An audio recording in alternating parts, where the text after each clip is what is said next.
No treaty framework. You've agreed you participated in a fraud.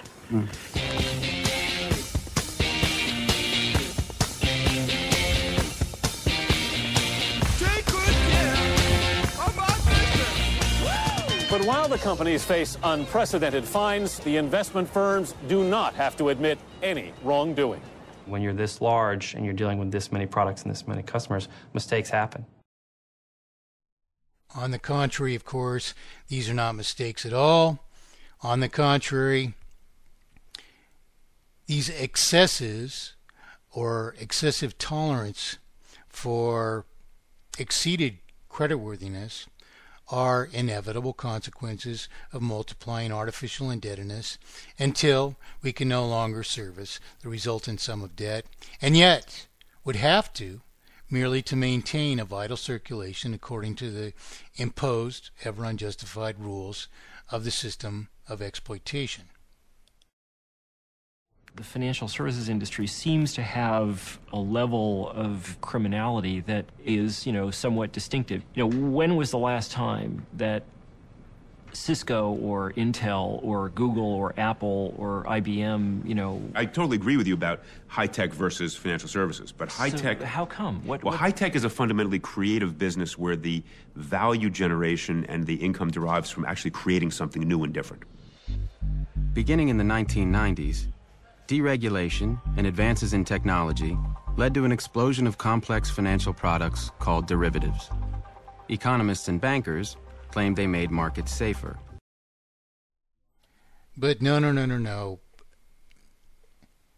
When you're unable to lend further or borrow further, and yet you're compelled to do so merely to maintain a vital circulation, this means all entities are feeling the shortfall. And so it becomes more and more necessary to justify further borrowing beyond our means.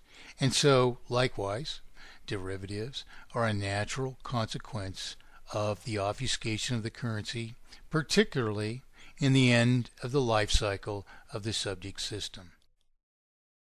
But instead, they made them unstable.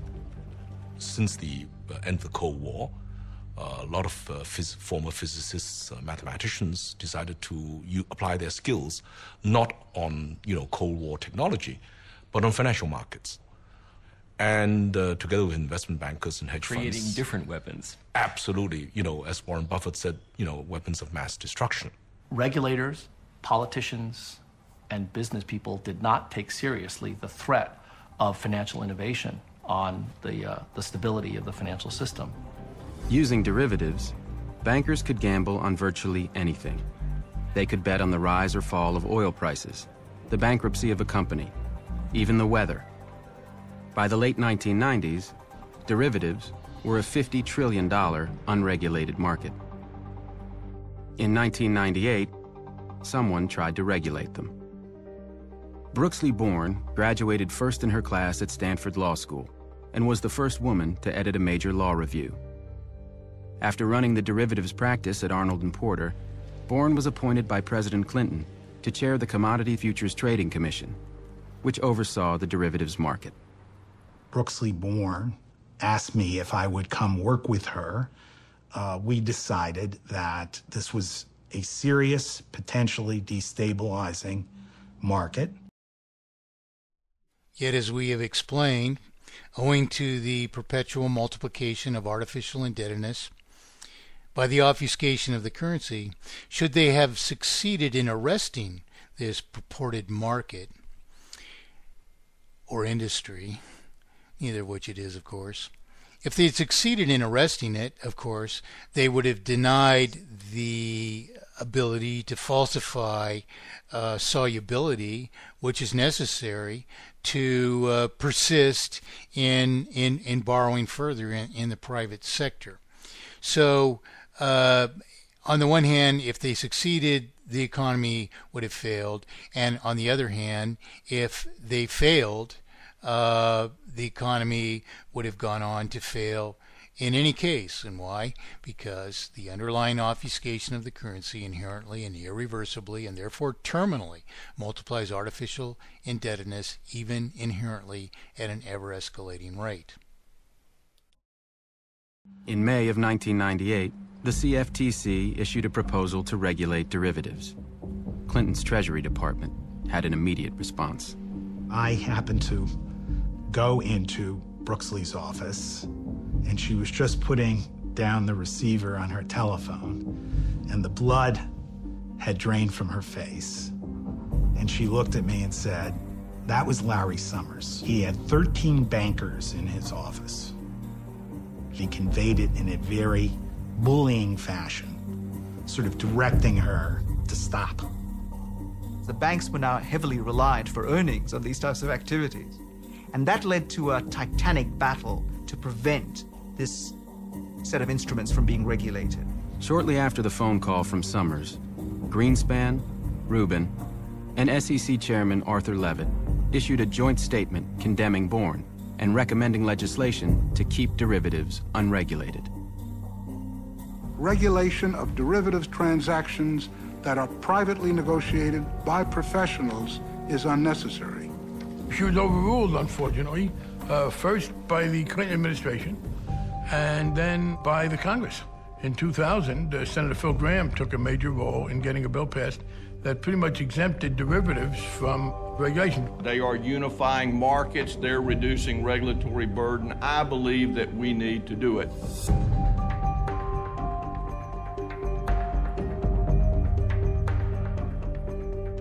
It is our very great hope that it will be possible to move this year on legislation that in a suitable way goes to create legal certainty for OTC derivatives.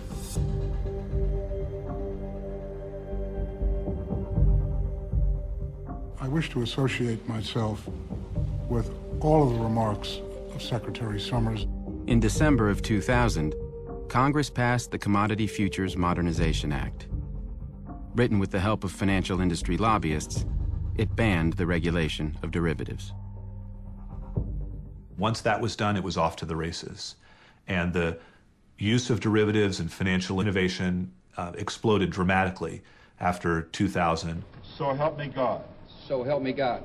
By the time George W. Bush took office in 2001, the U.S. financial sector was vastly more profitable, concentrated, and powerful than ever before. Actually, on the contrary, it was in greater jeopardy than ever before within this particular second lifespan of the so-called Federal Reserve System. All this was transpiring because it and all of the industry from which it sought to take without earning were in greater jeopardy owing to the perpetual, ever-escalated multiplication of artificial indebtedness upon all of us. Dominating this industry were 5 investment banks, 2 financial conglomerates, 3 securities insurance companies, and 3 rating agencies. And linking them all together was the securitization food chain, a new system which connected trillions of dollars in mortgages and other loans with investors all over the world. Of course, it wasn't a new system at all. It was simply a further point in the inherent lifespan of a terminal system. 30 years ago, if you went to get a loan for a home, the person lending you the money expected you to pay him or her back. You got a loan from a lender who wanted you to pay him back. We've since developed securitization, whereby the people who make the loan are no longer at risk if there's a failure to repay. Actually, Barney Frank misses the whole point here. Indeed, it is a consequence of not being able to repay, which is the impetus for these banks to repackage these debts as purported assets. Of course, being as the central banking system has itself only assumed the costs of merely publishing evidence of our promissory obligations to each other, the central banking system is at little if any risk whatsoever in this obfuscation. The peripheral banks are at risk because they're compelled to pay back this money that they've ostensibly borrowed from the Federal Reserve System. Of course, this purported borrowing comprises mere artificial debts to the bank, the central banking system, which gave up no lawful consideration whatsoever and merely published evidence of our promissory obligations to each other at virtually no cost to itself, which certainly, of course, doesn't justify interest either, which is the cause of terminal failure.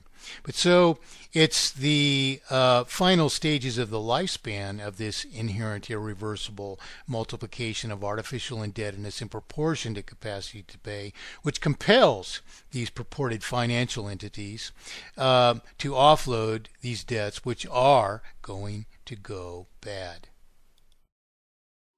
In the old system, when a homeowner paid their mortgage every month, the money went to their local lender. And since mortgages took decades to repay, lenders were careful. In the new system, lenders sold the mortgages to investment banks. The investment banks combined thousands of mortgages and other loans, including car loans, student loans, and credit card debt, to create complex derivatives called collateralized debt obligations, or CDOs. So again, this explanation is broadly wide of the mark. We don't have a new system at all. We have the later, final, terminal stages of the same system, which precipitate in all this scurrying around for naught, because the system will inevitably collapse anyway. Indeed, as we look everywhere around us in the purported rescues, in the purported, federal overspending, which is only necessary to reflate the circulation, what are we doing? Everywhere about us, we are seeing that we are accumulating yet further artificial debt merely to sustain the system in its final stages of terminal failure. The investment banks then sold the CDOs to investors. Now, when homeowners paid their mortgages, the money went to investors all over the world. The investment banks paid rating agencies to evaluate the CDOs, and many of them were given a AAA rating, which is the highest possible investment grade. This made CDOs popular with retirement funds, which could only purchase highly rated securities. This system was a ticking time bomb. Lenders didn't care anymore about whether a borrower could repay, so they started making riskier loans. So you see then how wrong all this explanation is. It isn't that lenders don't care that borrowers can't repay. It's the system makes it impossible for borrowers to purportedly repay, when in fact all the borrowers have really purportedly borrowed is their own promissory obligation to the rest of us, which is only maintained. The integrity of which is only maintained by eradication of interest and the perpetual, the payment of obligatory schedule of payment under mathematically perfected economy, which maintains a perpetual one-to-one relationship between remaining a circulation, remaining value of represented property, and remaining obligation, which cements the whole thing together. Nonetheless, what we're really seeing here is a system which engenders its own failure, and those who, all this scurrying around that we're seeing is all about akin to a game of musical chairs, where you want to be ready to sit down somewhere to not be the one to go out first. The investment banks didn't care either. The more CDOs they sold, the higher their profits.